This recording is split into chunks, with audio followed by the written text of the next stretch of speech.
చూసారు కదండి ఎలా ఉందో కలర్ఫుల్గా. చాలా టేస్టీగా ఉంటుందండి. అప్పటికప్పుడు మనం వేడి అన్నంలో నెయ్యి వేసుకొని తింటే చాలా టేస్టీగా ఉంటుందండి. హాయ్ అండి, welcome back to Sukanya's kitchen. Sukanya's కిచెన్లో ఈరోజు నేను ఎండుమిరపకాయలతో టమాటో చట్నీ, రోటి పచ్చడి ఎలా చేస్తానో చూడండి నా స్టైల్లో.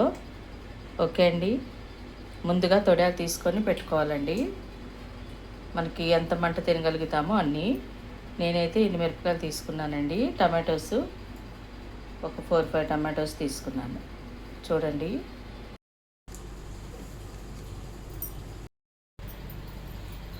ముందుగా మనం 2 స్పూన్స్ ఆయిల్ వేసుకుందామండి.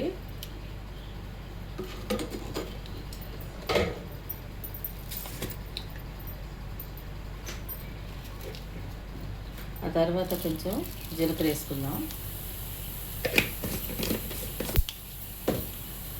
అప్పటికప్పుడు మనం చేసుకునే పచ్చడి అండి. చూడండి, మిరపకాయలు తొడాలు తీసి ఇట్లా ముక్కలు చేసుకుంటే గింజలు కూడా వేగుతాయి అన్నమాట మంచిగా.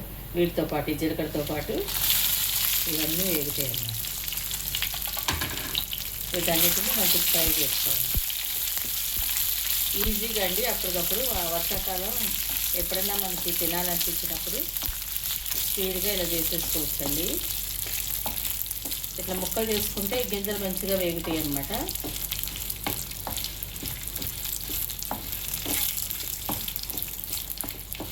ఇవి మాడకుండా మంచిగా మనం వీటిని ఫ్రై చేసుకోవాలి. నల్లగా అయిపోకుండా. మాడితే మన టేస్ట్ బాగోదండి. వేగిపోయినాయండి. మిరపకాయలన్నీ కూడా ఈ రోట్లో వేసుకొని వేడిగా ఉన్నప్పుడే దంచేసుకుంటే తొందరగా నలుగుతాయి అన్నమాట రోట్లో. మరీ మెత్తగా కాకుండా కొంచెం రఫ్గా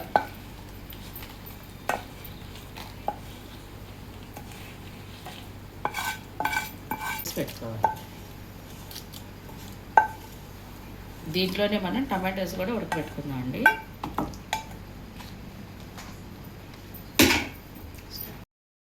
దీంట్లో కొంచెం ఉప్పు వేసుకొని దంచితే తొందరగా నలిగిపోతాయండి.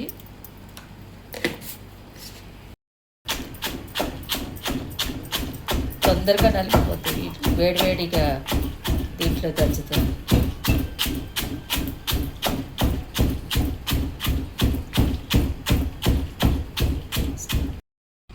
కొంచెం ఆయిల్ వేసుకోవాలండి.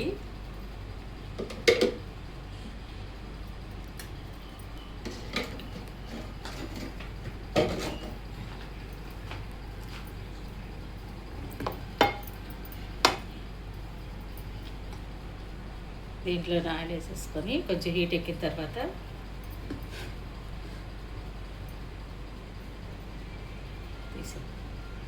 ఇట్లా వేసేద్దాం. వీటికి కొంచెం మగ్గపాటు ఈ టమాటోస్ మనం కొంచెం సాల్ట్ యాడ్ చేసుకోవాలి. తొందరగా మగ్గిపోతాయి అన్నమాట.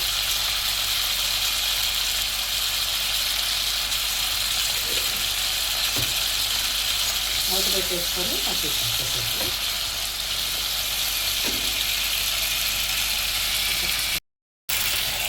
మూత పెట్టేసుకొని ఒక 5 మినిట్స్ మగ్గిరేద్దాము, మెత్తగా అయ్యే వరకు టమాటోస్.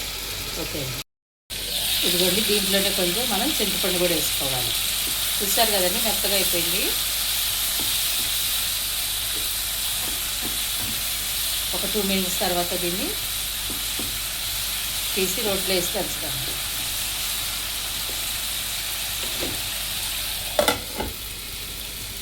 స్టవ్ దీంట్లోనే మనం వెల్లుల్లిపాయలు వేద్దామండి.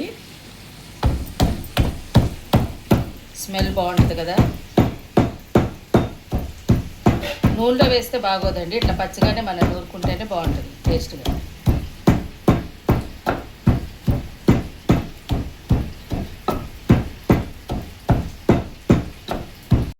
ఉడికిపోయినాయండి. ఈ చింతపండు ఉంది కదండి, ఇది కూడా వేసి దీంట్లో వేసి నూరుకుందాం. ఈ చింతపండు అంతా కూడా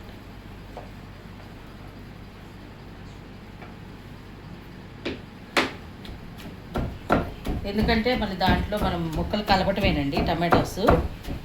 చింతపండు నలగాలి కదా, అందుకోసమని కచ్చాపచ్చ నూరుకోండి.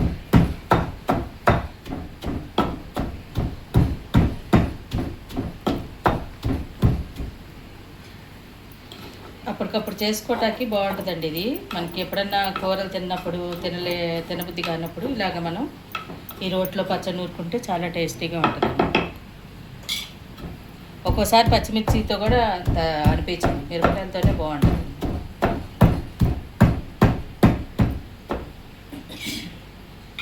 దీంట్లోనే మనం ఇదిగోండి టమాటోస్. దీనికి మనం తాలింపు కూడా అవసరం లేదండి, ఇట్లా వేసేసుకొని తినేసేయటమే.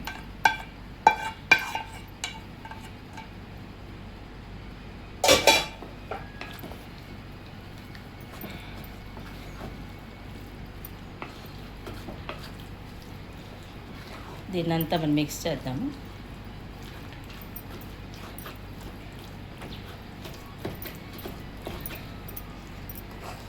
కావాలంటే మీరు మిరపకాయలు కొంచెం తగ్గించుకొని కూడా వేసుకోవచ్చండి, మీకు ఎంత తినగలిగితే అంత వేసుకోండి. ఎందుకంటే మనం గరిటతో మంచిగా అంతా పడుతుంది కదండి, అందుకని నేను దీంతో రోలు చిన్నదైపోయింది, అందుకని అలాగా కలిపానండి కింద పోకుండా. ఇప్పుడు తర్వాత ముక్కలు కన్నిటి కూడా ఇట్లా పట్టడమే. ఇట్లా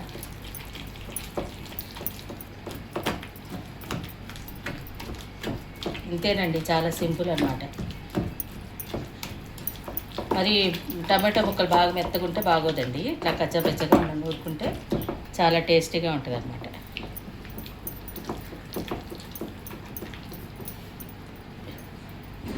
ఎప్పుడన్నా వర్షాకాలం కానీ మనకి ఎప్పుడన్నా కూరలు చేసుకోవటానికి ఓపిక లేనప్పుడు కానీ తినబుద్ధి ఉన్నప్పుడు, ఫీవర్ వచ్చినప్పుడు కానీ ఇలా నోటికి పుల్లగా బాగుంటుందండి. ఇదంతా కూడా మనం బౌల్లో వేసుకుందాం.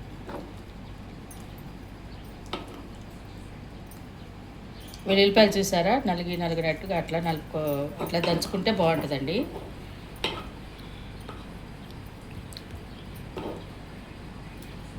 ఇదంతా కూడా మనం బౌల్లో వేసుకుందాం.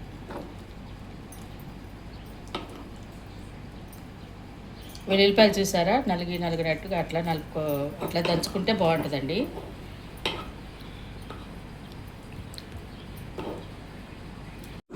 రోట్లో ఇలా చేసుకుంటే చాలా బాగుంటుందండి అప్పటికప్పుడు. నా వీడియోస్ కనుక మీకు నచ్చినట్లయితే లైక్ చేయండి, సబ్స్క్రైబ్ అవ్వండి. Thank you for watching. ఇంకొంతమందికి షేర్ చేయండి. థ్యాంక్ యూ అండి మీ అందరికీ.